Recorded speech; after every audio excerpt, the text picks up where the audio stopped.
Hey everybody, it's Jason Blaha here. You guys know what time it is. Time to talk about current events in the online fitness community. For those of you who like these type of videos, please remember to click like down below. If the likes higher than the dislikes would be greatly appreciated. But today, we're going to talk about strategies for dealing with the holidays. Now, ironically, it's usually the people who have the strictest dietary approaches, who obsess over macros and everything else, who are the ones who have the most problems with this, ironically. People who are more loose in what they do don't even have these issues. And I'll get to that in a minute. But it's stuff that everyone's going to cover. I'm not going to be the only one covering this. The question I would ask, though, before we get into strategies to deal with any of this, the question I would ask you is, if you are not making your living off of your physique, in other words, it's not paying your bills, you don't have some sort of physique competition coming up in which you are in the middle of prepping for, or you don't have a meet in January in some strength sport in which you have a weight class you have to make, I'm going to step back and ask you to seriously consider why you even care about this. Because that's a valid question. Because if you're not in one of those three categories and you are freaking out about holiday gaining a pound of body fat potentially, okay, it might be time for you to get a therapist. You might need an eating disorder, or more importantly, a body image disorder therapist, more than you need to be watching videos about this topic. Because you know what? It's not going to matter. In other words, your worst case scenario, you manage to overeat enough to gain a pound of body fat at a holiday feast, which is very, very unlikely. Do you think that's going to make any difference in January? Okay, it might make the difference for the person who's going to cut a very tight weight class in a sport. Okay, I get that. You have a powerlifting meet in the middle of January, and you were kind of close to your weight. Okay, I get that. It can make the water cut harder. You're doing a bodybuilding show in February, bikini contest. Okay, that's fine.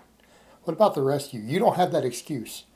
The rest of you, if you're obsessing and worrying about it that much, it's time to go get a therapist. Now let's get over to the point of why I say that. Because the people who just eat normal and who eat clean and they don't do the whole flexible dieting where they have junk food in their house year round, this is a non-issue. Why? Because you're going to go to a holiday feast. 1 or 2 days and you're going to pig out and you're going to overeat. People do realize there's a limit on how much body fat you can gain in 24 hours, right? I want people to understand this. There is a limit to how much you can gain. And I'm not telling you we can't use strategies to offset that, because, hey, there's strategies I'll get to in a moment. But Alan Aragon has broke a lot of this down. He's pointed out that usually, especially if you've been training hard, let's come to the other point. Why don't you train hard going into the holidays? You know you're going to pig out. Why don't you be on the edge of overreaching? Train really hard the week before. Why? Going to create a greater need for calories. You're going to have larger muscle gains as a result of the overfeeding, thus offsetting some of the fat gain. Why don't you do that? But I think we have someone like Alan has pointed out, and again, Alan Aragon's a great guy. I saw him do some stuff on this recently. And he himself does actually prep natural bodybuilders and bikini competitors. He's got a master's in nutrition. I think he's a reasonable voice. He pointed out, you're not going to gain that much fat from a single day of pigging yourself out. And you're going to gain probably as much lean tissue as you do fat from it. Okay, let's come over to our next point. Net result, you're going to be overfed for your next workout. So you get home, set some PRs, right? Use it to build some muscle. Quit freaking out over it. It's 1 day. Build some muscle. Let's come over to the other point. Take me, for example. I pigged out for Thanksgiving. I didn't gain any body fat. Now, granted, I'm not a lean guy either. But no one came and said, Jason, you look fatter this month. No, and I pigged out for Thanksgiving. Perfect example. I don't keep junk food in my house. All right, if you limit it to 1 day, let's come over to the point. People who keep single ingredient foods in their house and they don't try to moderate and keep junk food around anyways, you're not going to have junk food to binge on afterwards. Our concern is that it's a cycle. You start a cycle. Once you go all in 1 day, it lasts a week once you get home. Don't take the stuff home with you. There's your strategy. Done. Pig out for your 1 day. Don't take anything home with you other than lean meats. Take the turkey breast home. Take meat home. Take protein. That's what you take home with you. Don't take the cookies. Don't take the extra whole pecan pie. Right? Don't take the whole extra pie home with you and a giant container of Christmas cookies. Don't take that stuff. Leave it at mom's house.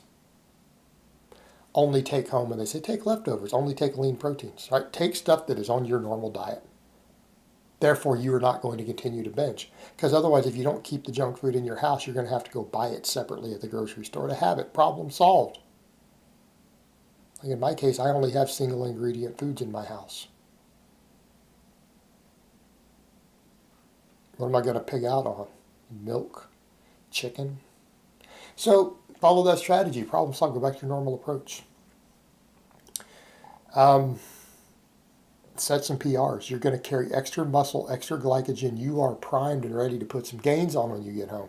You just have the best deadlift workout you've had all year. You're probably going to set a PR on a big lift. Squat or a deadlift, I bet you, or a bench press. Set a PR.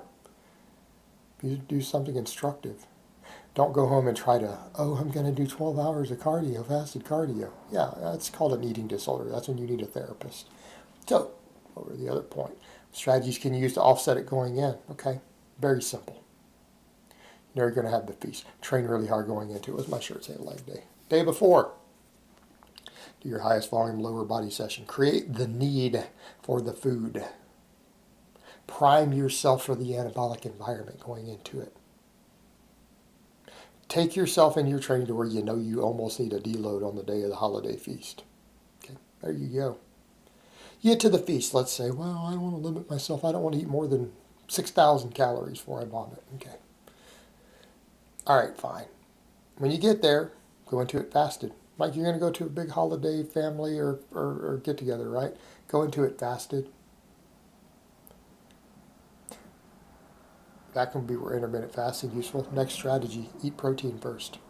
Okay. Start with a plate of lean protein and maybe some vegetables as the first thing that you eat. Why? We get all the benefits of the protein overfeeding on the front end. Create satiety.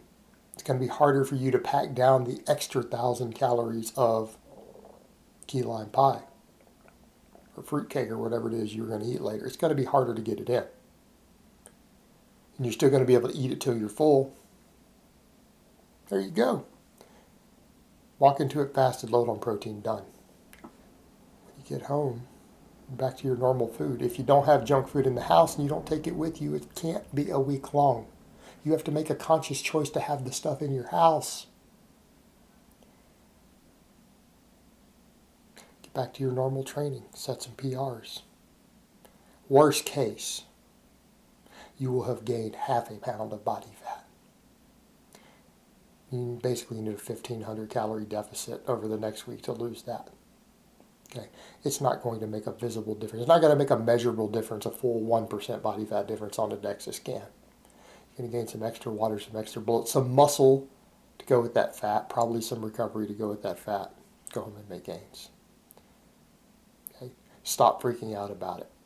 And stop setting yourself up for failure of people saying, well, it could create a long binge. Well, it can if you take all the junk food home and you buy a bunch more and have it at your house. That's a separate action. That's a conscious choice you make. Do you choose to have these foods in your house on a regular basis? That's a conscious choice.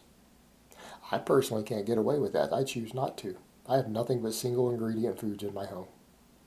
I literally have nothing that you would think of as a refined food anywhere in my pantry, freezer, or refrigerator.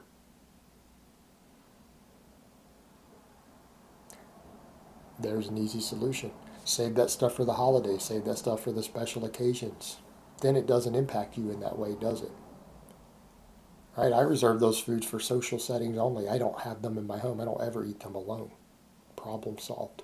That's from someone with an unhealthy relationship with food. That's how I fix it. Very simple. It's like if someone's a drug addict, probably having cocaine sitting on your shelf's not a good idea, is it? Don't have it in the house.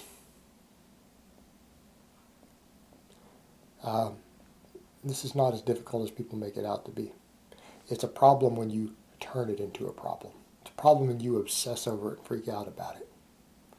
And half the people giving you guys advice are the wrong people to be giving advice. Well, I compete in body. Well, you compete in bodybuilding, you have a body image disorder. You probably don't need to be giving advice to other people on what to eat. These people who care about their health, right? There we go, guys. All right, guys, well, that's really all I have to say on that today. I hope it's been informative, and I will talk to you guys next time.